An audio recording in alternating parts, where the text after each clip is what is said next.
우리 6절 말씀 먼저 한번 보시겠습니다. 6절 같이 한번 읽어볼까요? 시작.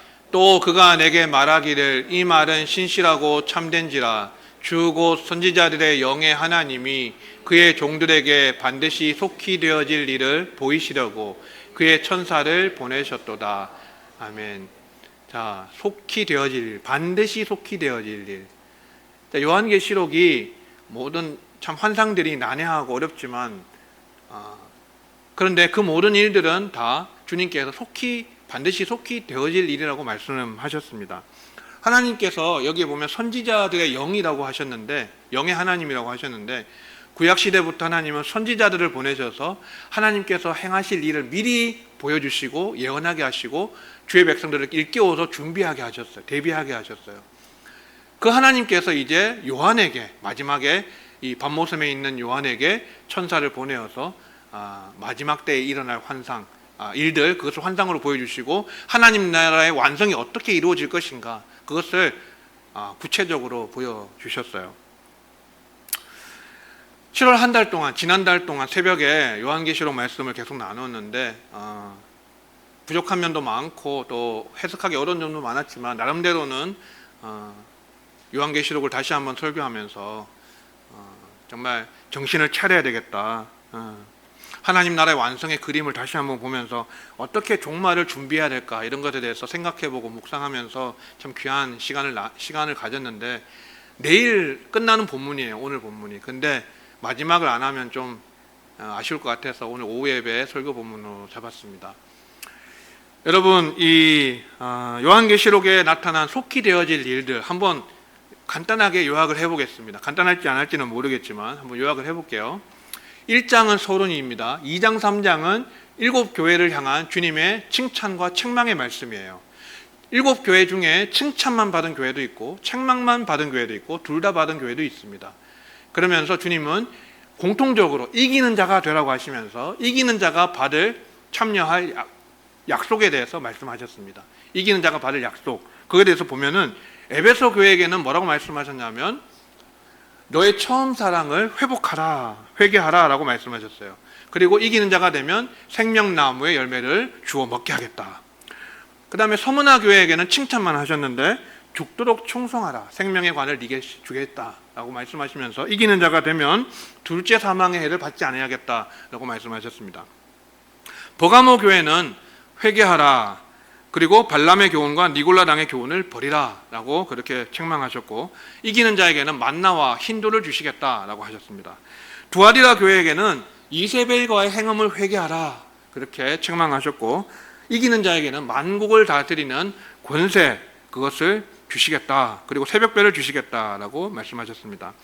사대교회는 책망만 받았습니다. 살았다 하는 이름은 가졌지만 실상은 죽은 자다. 그래서 행위의 온전한 것을 찾지 못했으니까 회개하라, 일깨어라 라고 말씀하셨고, 이기는 자에게는 흰옷을 입게 하겠다, 그리고 생명책에서 결코 지우지 아니하시겠다 라고 약속하셨습니다. 그 다음 빌라델비아 교회는 칭찬만 받았는데 내 면류관을 아무도 빼앗지 못하게 하라, 면류관이 예비되어 있으니까 빼앗기지 말라, 그렇게만 말씀하시고 하나님의 성전의 기둥이 되게 하고 또 새 이름을 그 위에 기록하겠다고 하는 이기는 자에게 약속을 허락하십니다. 마지막으로 라오디게아 교회, 이 교회는 책망만 받았어요. 네가 미지근하다, 차든지 더웁든지 뜨겁든지 하라 라고 하면서 주님은 열심을 내고 회개하라 그렇게 명령하셨어요. 이기는 자에게는 주님 보좌에 함께 앉혀주게 하겠다라고 말씀하십니다. 자, 이렇게 보면 서문화 교회와 빌라델비아 교회 두 교회가 칭찬만 받았고, 사대 교회와 라오디게아 교회는 책망만 받았고, 나머지 세 교회, 에베소 교회, 버가모 교회, 그 다음에 두아디라 교회는 칭찬과 책망을 같이 받았어요. 저와 여러분은, 또 우리 두산중앙교회는 하나님 앞에 섰을 때 칭찬만 받을 수 있는 주님의 은혜가 함께 하시기를 주의 이름으로 축원합니다. 그 다음에 4장에 가면요, 보좌에 앉으신 하나님, 그리고 그 앞에 네 생물이 있고 24장로가 있습니다. 그들의 경배, 천상의 예배에 대해서 묘사하고 있습니다. 5장에는 하나님의 오른손에 그 7인으로 봉인된 두루마리가 있었습니다. 근데 아무도 뗄 사람이 없기 때문에 요한이 울었어요. 그랬더니 울지 마라, 다윗의 뿌리 사자가 이겼다라고 하면서 어린 양이, 죽임을 당한 어린 양이 하나님의 오른손에서 그 두루마리를 받아서 인을 하나씩 떼시죠.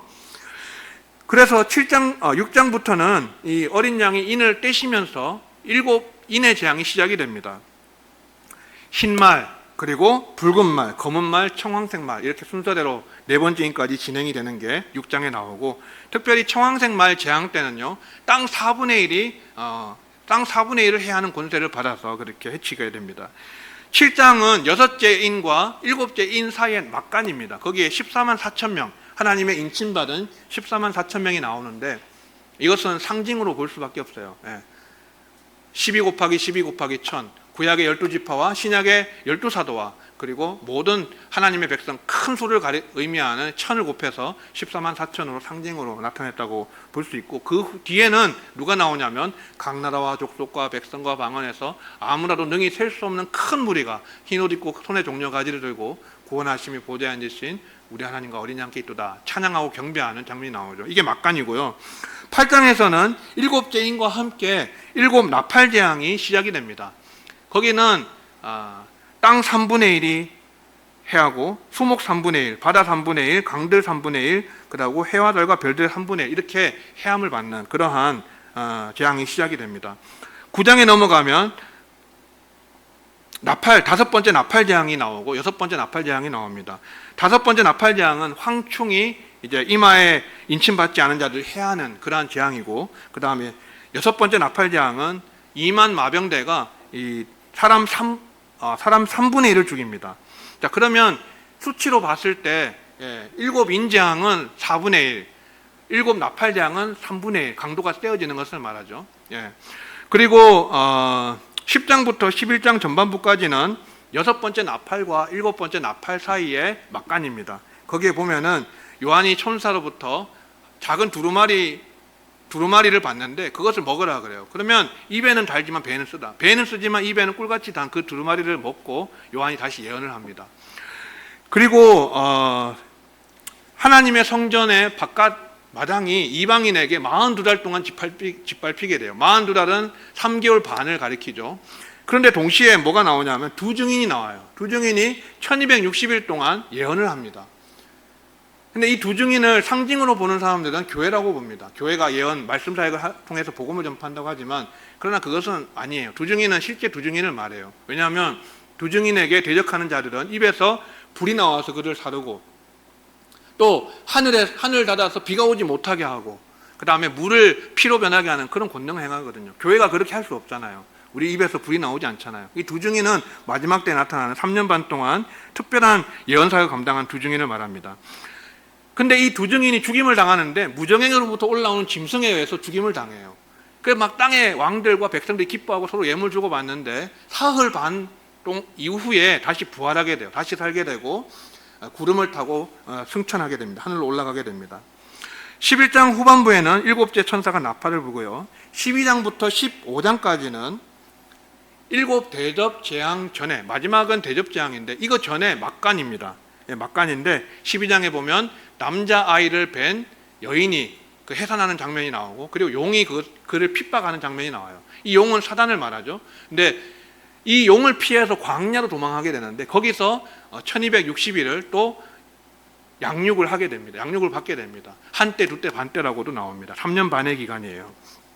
그리고 하늘에서는 용과 미가엘, 그리고 그들을 따르는 용을 따르는 귀신들, 그 다음에 미가엘을 따르는 천사들의 전쟁이 일어나는데 용이 패하여서 이 땅으로 내어 쫓기게 됩니다.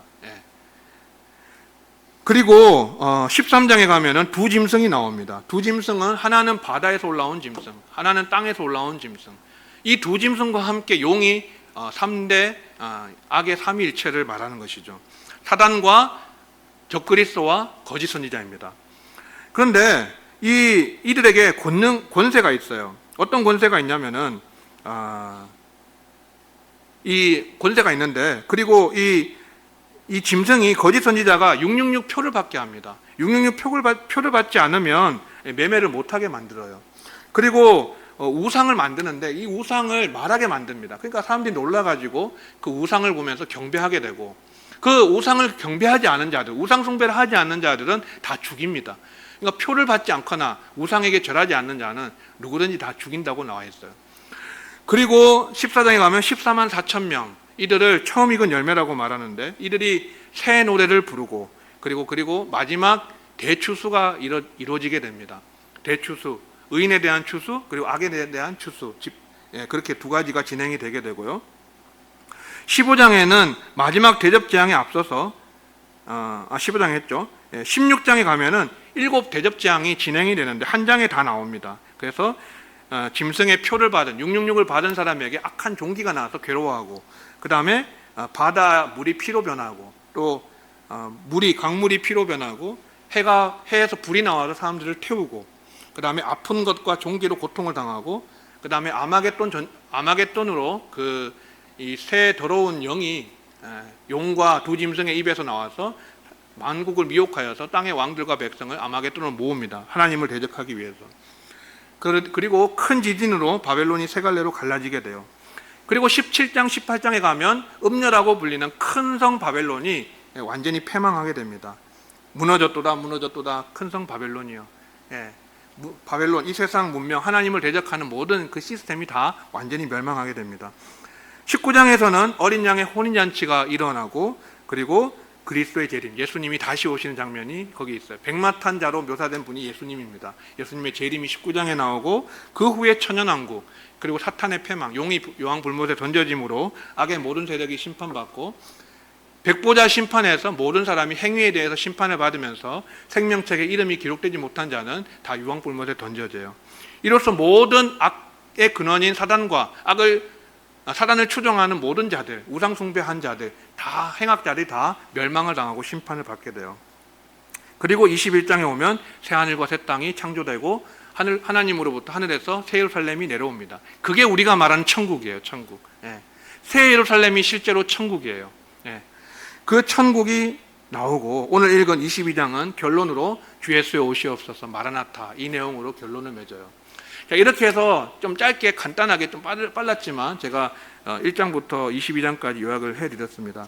오늘 본문에서 우리는 한 3가지 정도를 교훈을 찾고 말씀의 교훈을 받기를 원합니다. 첫 번째는 주님은 속히 다시 오신다는 것이에요. 자, 7절 한번 보시겠습니다. 같이 읽어볼까요? 시작. 보라, 내가 속히 오리니 이 두루마리의 예언을 말씀을 지키는 자는 복이 있으리라 하더라. 아멘.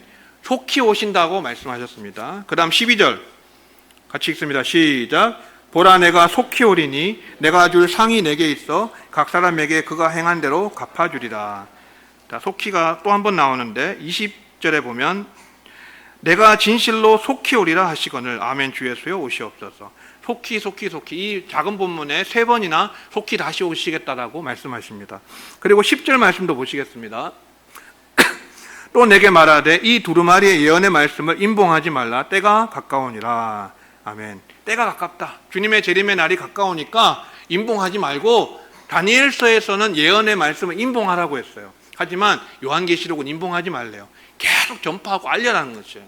설교하라는 것이, 외치라는 것이, 종말의 때가 있다, 대환란이 있다.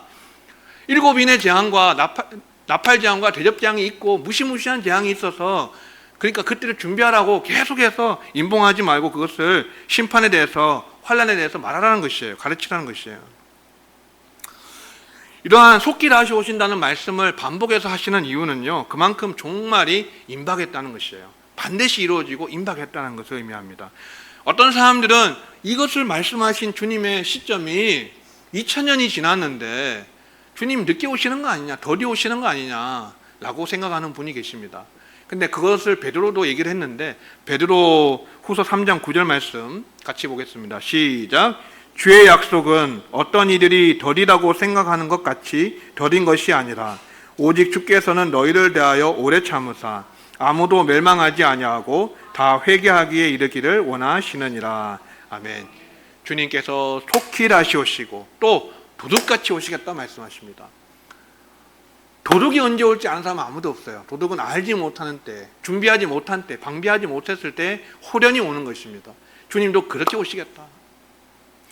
여러분, 종말론을 풀면서 어떤 사람은 이것을 세대주의 관점에서 어떤 타임라인을 딱 정해놓고 이것이 발단이 되면 그 다음에 이것이 이루어지고 그리고서 7년 계산하면 주님이 오신다, 이렇게 말하는 분도 있는데, 그거는 아무도 몰라요. 주님이 오시는 그 날과 날짜는 아무도 모르고 아들도 모르고 아버지만 아신다고 분명히 말씀하셨어요. 자, 그죠? 그래서 우리는 주님이 오실 때가 가깝지만 임박했지만 언젠지 모르지만 언젠지 모르기 때문에 어떻게 해야 됩니까? 늘 깨어 있어야 되고 부끄러움을 당하지 않도록 영적으로 늘 방비하고 있어야 돼요. 여러분, 영적으로 잠드는 것만큼 위험한 게 없습니다. 잠들어 있는 신앙, 그런 교회 정말 위험한 것이에요. 잠든 교회, 잠든 성도는요 다 깨어나야 돼요. 다 깨어야 돼요. 지금 주님이 이 말씀하신 이후로 2000년이 지났잖아요. 그러면 점점점 더 그 주님의 종말의 날이, 심판의 날이, 재림의 날이 가까웠는데 우리가 잠들고 있으면 되겠습니까? 호련히 주님이 다시 오실 때 잠들어 있으면요 영광을 얻는 것이 아니라 부끄러움을 당할 수도 있어요. 부끄러움을 당하게 돼요. 언제 주님을 다시 만나도 나의 부끄러운 모습을 보이지 아니하도록 늘 주님의 재림을 준비해야 됩니다. 우리는 다 그리스도의 심판대 앞에 서게 된다라고 말씀하세요. 그리스도의 심판대 앞에, 그 심판대 앞에 서는 날을 늘 염두에 두고 생각하면서 그날에 맞추어서 우리가 살아야 돼요. 그게 주님의 재림을 준비하는 신앙입니다. 속히 다시 오시는 주님이고요. 두 번째는 복이 있는 사람이 되라는 것입니다. 복이 있는 사람. 요한계시록에는요 복이 있는 사람이 누구인가에 대해서 7가지를 말하고 있습니다. 복이 있나니 복이 있나니 7가지 말씀이 있는데 한 가지씩 보겠습니다. 1장 3절 같이 읽겠습니다. 시작. 이 예언의 말씀을 읽는 자와 듣는 자와 그 가운데 기록한 것을 지키는 자는 복이 있나니 때가 가까움이라. 아멘. 하나님의 말씀, 특별히 이 계시의 말씀, 요한계시록의 말씀을 읽고 듣고 지키는 자가 복이 있다. 이 예언의 말씀은 1차적으로 요한계시록을 가리키겠지만 폭넓게 보면 하나님의 모든 말씀이라고 할 수 있어요. 하나님 말씀을 결국 읽고 듣고 그것으로 끝나면 안 되고 어떻게 해야 돼요? 지키는 데까지 가야 복이 있다라는 것이에요. 두 번째 14장 13절 같이 읽습니다. 시작. 또 내가 들으니 하늘에서 음성이 나서 이르되 기록하라. 지금 이후로 주 안에서 죽는 자들은 복이 있도다 하시매. 아멘. 주 안에서 죽는 자가 복이 있다. 저는 이 장례식을 장례예배를 인도하면 항상 이 말씀을 가지고 한번 설교를 하는데 주 안에서 죽는 자, 예수님을 믿고 주님 앞에 부름을 받은 모든 성도는 복이 있다는 것이에요. 수고를 그치고 하나님의 위로를 받고 행한 대로 상을 받기 때문에 주 안에서 죽는 자, 믿음을 지키고 죽는 자가 복이 있고요. 세 번째는요 16장 15절 같이 읽습니다. 시작. 보라 내가 도둑같이 오리니 누구든지 깨어 자기 옷을 지켜 벌거벗고 다니지 아니하며 자기의 부끄러움을 보이지 아니하는 자는 복이 있도다. 아멘.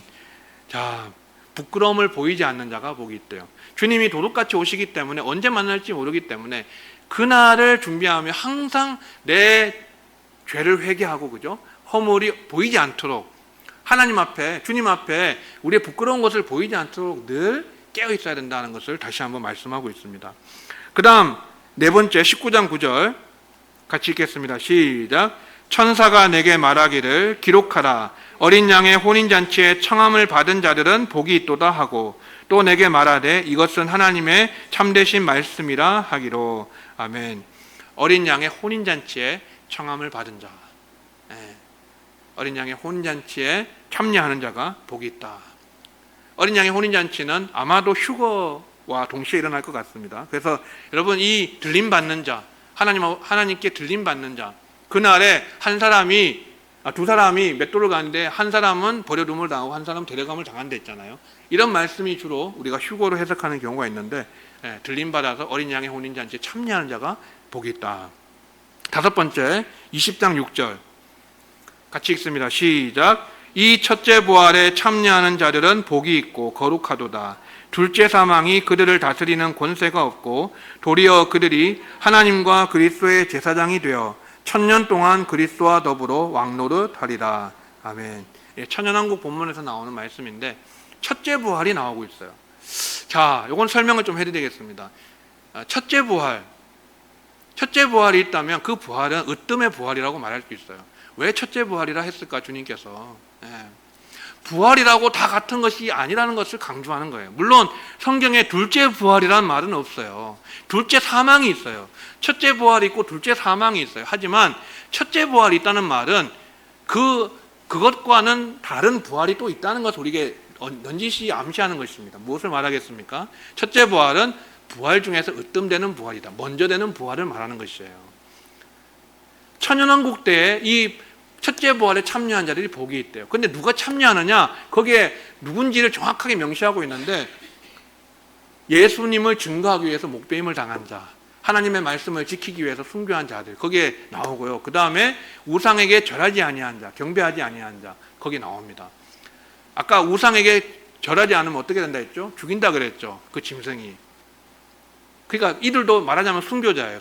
순교자의 반열에 오른 자. 그러니까 주님을 위해서 정말 목숨을 다해서 피 흘리기까지 충성한 종들에게는 천년왕국에서 이런 첫째 부활에 참여하게 하시고, 새하늘과 새 땅이 이루어지기 전에 거기서 제사장으로 왕노릇하게 하시는, 통치하게 하시는 이러한 특권을 주신다는 것으로 볼 수가 있습니다. 물론 이렇게 보시지 않는 분들도 있어요. 그렇지만 저는 주님께서 이 요한계시록에서 특별히 순교자들에게 특별한 예우를 하신다는 것을 너무나도 많이 보기 때문에 주님께서 갚아주시는 때가 있다라는 것을 그렇게 해석을 합니다.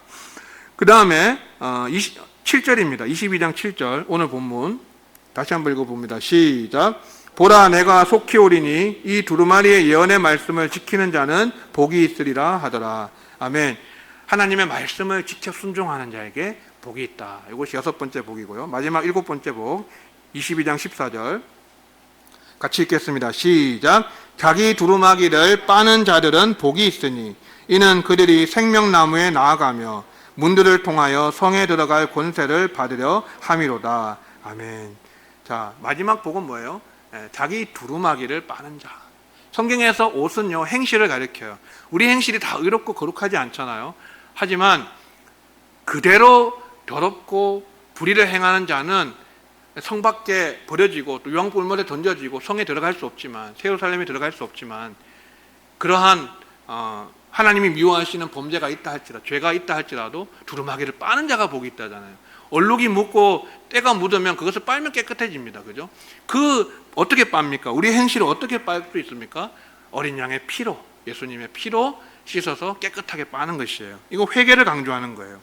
회개하는 자가 복이 있다.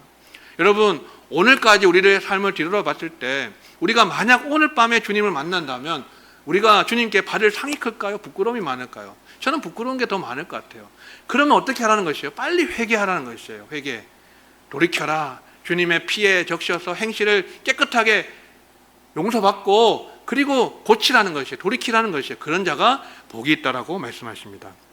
자, 7가지 요한계시록의 복을 종합하면 하나님의 말씀을 사랑하고 지켜 행하는 사람, 특별히 순교하기까지, 피 흘리기까지 주님의 말씀을 지켜 행하는 사람, 그 사람들이 복이 있고, 그 다음에는 자기 행위를 회개하고 거룩하고 깨끗한 행실을 가져서 하나님 앞에 부끄러움을 보이지 않는 사람, 주님의 재림의 날에 회개를 이루어서 부끄러움을 보이지 않는 사람이 복이 있대요.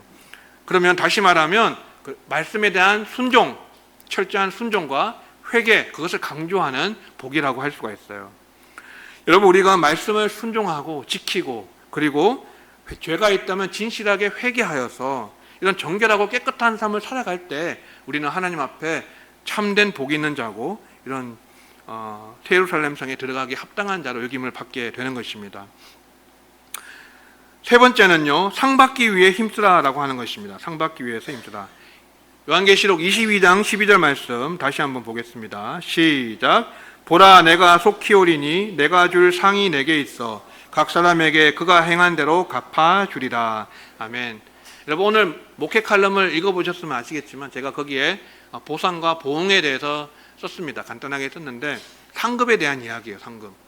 근데 제가 이렇게 보면 어떤 분들은 신앙생활하고 특별히 또 말씀을 가르치는 분들 중에도 천국은 다 평등한 곳이다. 차등이 없는 곳이다. 천국에 차별과 차등이 있으면 그게 무슨 천국이겠느냐. 나는 그런 천국을 원하지 않는다. 이렇게 말하는 분도 있거든요. 근데 이건 지극히 인간적인 사고예요. 인본주의적인 생각이에요. 세상 사람들이 말하는 평등, 그리고 그것을 실현할 수 있다고 그들이 믿는 유토피아, 그러한 인간적인 개념을 이 천국에다가 대입한 인본주의적인 생각이에요.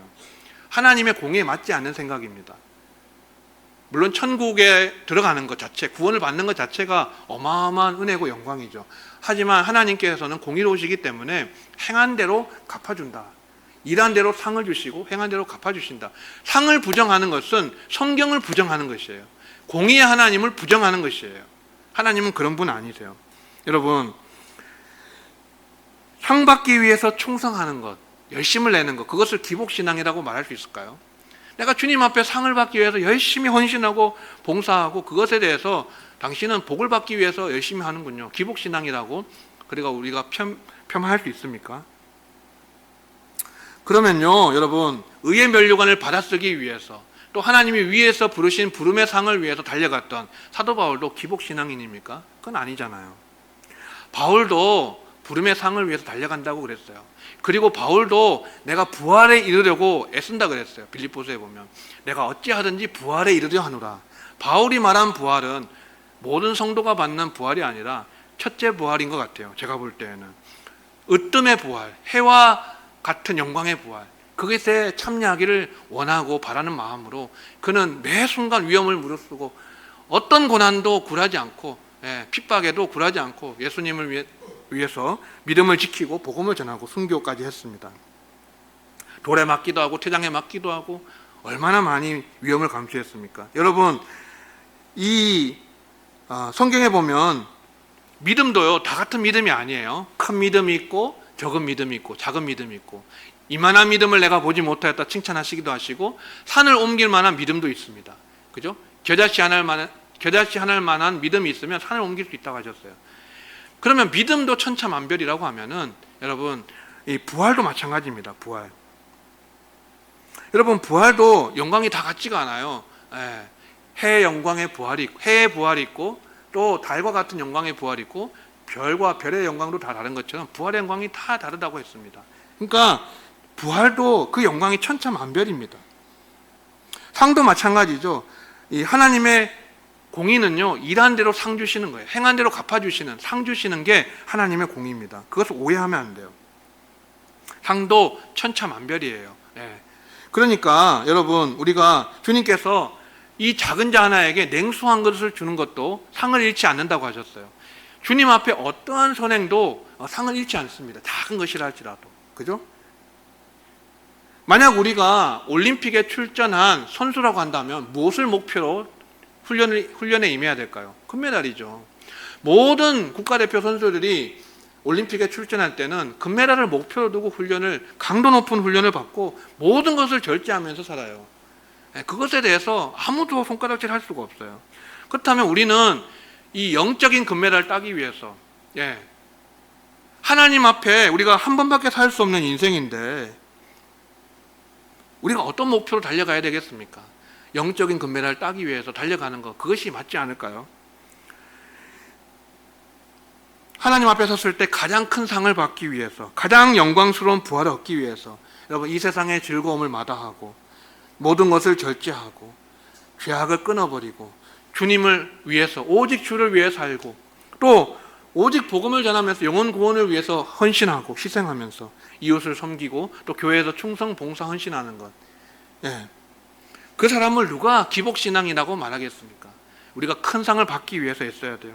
우리 모두 한 번밖에 살지 못하는 이 인생을 이왕 이렇게 신앙생활 시작한 것을 대충 하지 말고 적당하게 하지 말고 제대로 믿고 그리고 죽도록 충성하여서 그날에 하나님 앞에 생명의 면류관 받아쓰고 하나님 주시는 천국의 금메달 귀하고 큰 상급을 모두 받아 누리시는 우리 모든 성도님 되시기를 주의 이름으로 축원합니다. 마지막으로 재림을 준비하면서 살아야 한다는 것이에요. 그럼 어떻게 재림을 준비할까? 세 가지로 정리해 보겠습니다. 첫 번째, 거룩하고 정결한 삶을 살아야 한다. 22장 11절 불의를 행하는 자는 그대로 불의를 행하고 더러운 자는 그대로 더럽고 의로운 자는 그대로 의를 행하고 거룩한 자는 그대로 거룩하게 하라. 아멘. 어차피 우리가 악한 자들에게 권면하고 그들에게 돌이키라고 그렇게 애써도 그들은 그대로 산다는 것이에요. 그리고 우리는 여전히 그대로 의를 행하고 또 하나님 앞에 그대로 거룩하게 살라는 것이에요. 남 신경 쓰지 말고 내가 주님 앞에서 감당해야 될 그 사명 감당하고 주님의 부르심 따라서 다른 사람은 어떠하든지 세상은 어떠하든지 너는 나를 따르라. 주님이 오늘 오전에 말씀하셨잖아요. 너는 나를 따르라. 예. 그러니까 다른 사람 신경 쓰지 말고 너는 나를 따라라. 예, 그렇게 말씀하십니다. 의를 그대로 행하고 거룩한 삶을 그대로 살아야 된다. 그 다음에 14절 말씀 보시면요, 자기 두루마기를 빠는 자들은 복이 있으니 이는 그들이 생명나무에 나아가며 문들을 통하여 성에 들어갈 권세를 받으려 함이로다. 아멘. 만약에 우리에게 어떤 그런 허물이 있고 흠이 있고 잘못이 있고 죄가 있다면 어떻게 해야 됩니까? 회개하라는 것이에요. 회개. 두루마기를 빨아라. 행실을 예수님의 보혈에 적셔서 우리의 잘못된 행실을 고치고 회개하라 라고 하는 것이에요. 그러면 복이 있고 생명나무에 나아가는, 성에 들어가는 권세를 얻게 된다.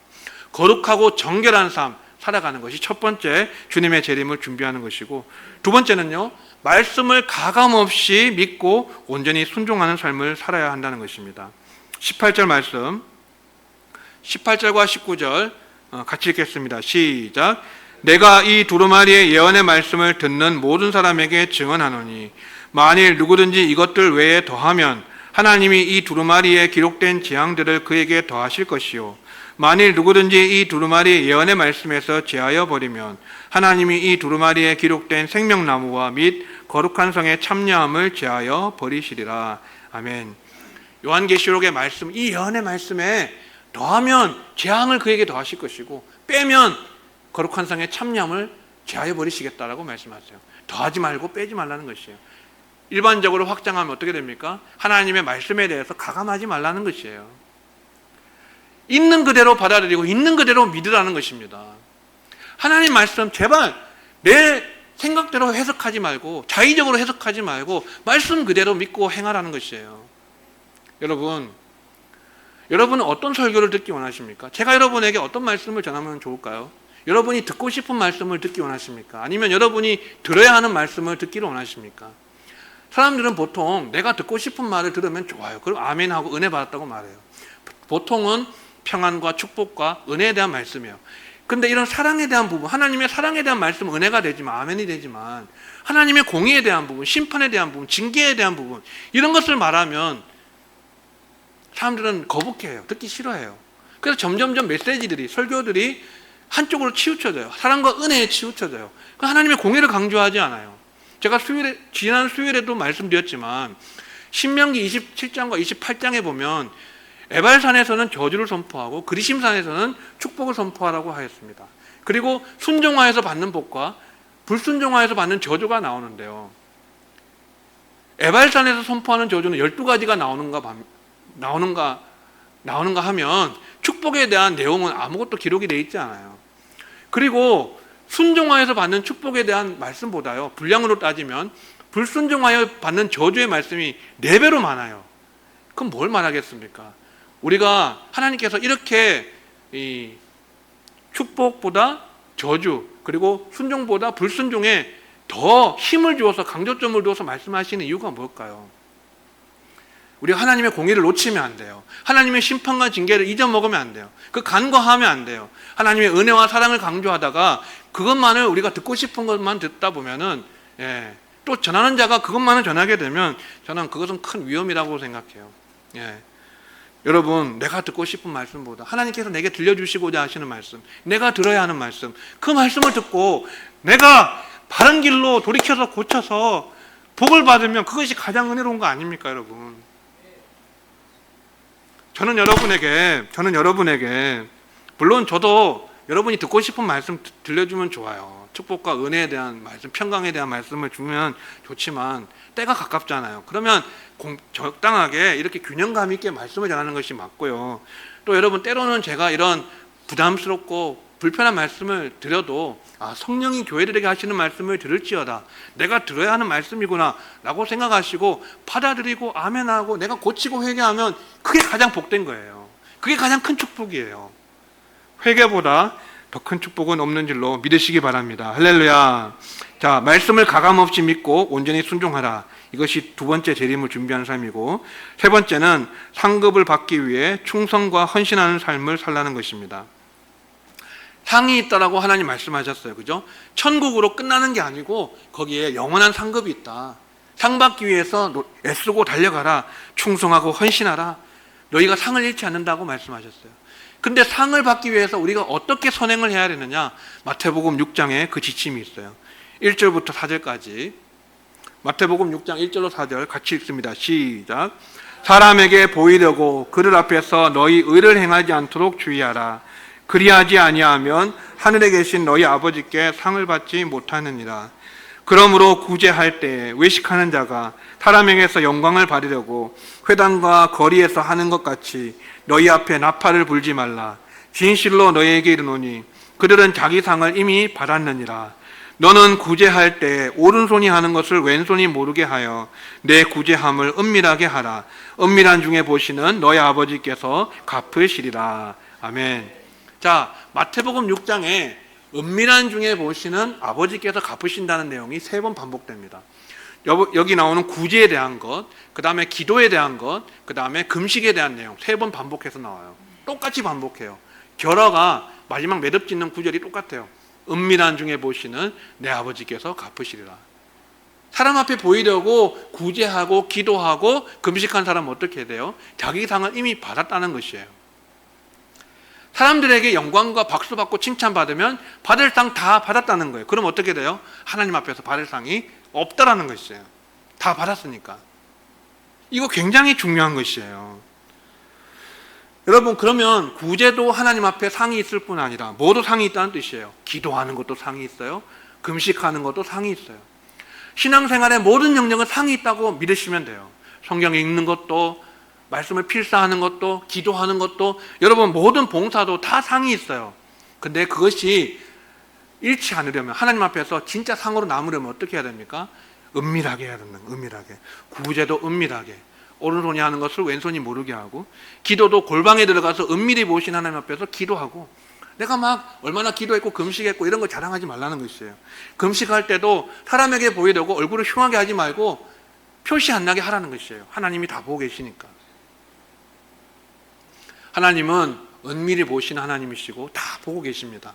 그분 앞에서 우리가 의를 행하고 구제와 기도와 금식으로 대표되는 이러한 하나님이 기뻐하시는 일들을 하면 하나님께 하나도 상을 잃지 않고 그날에 다 영광스러운 상급으로 갚아주실 줄로 믿습니다. 사랑하는 성도 여러분, 한 가지만 더 말씀드리면, 오늘날 저는 이것을 생각하게 되는데, 여러분은 별 해당 사항이 없지만 젊은이들 가운데 30, 40 세대, 50까지 보면 많이 SNS를 하시잖아요. SNS.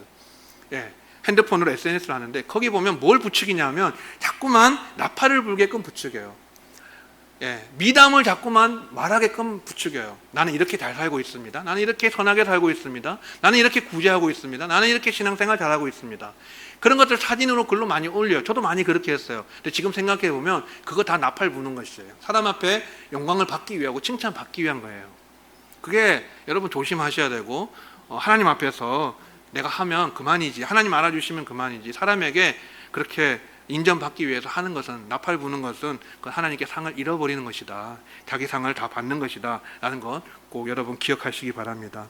한 주간도 여러분 살면서 주님의 재림을 준비하시면서 거룩하고 정결한 삶을 사시고, 또 말씀을 가감없이 믿고 온전히 순종하시고, 또 상급을 받기 위해서 충성하고 헌신된 삶을 살되 하나님 앞에서, 은밀히 보시는 하나님 앞에서 행하여서 그날의 큰 영광과 상급 모두 받아 누리시는 저와 여러분 되시기를 주의 이름으로 축원합니다.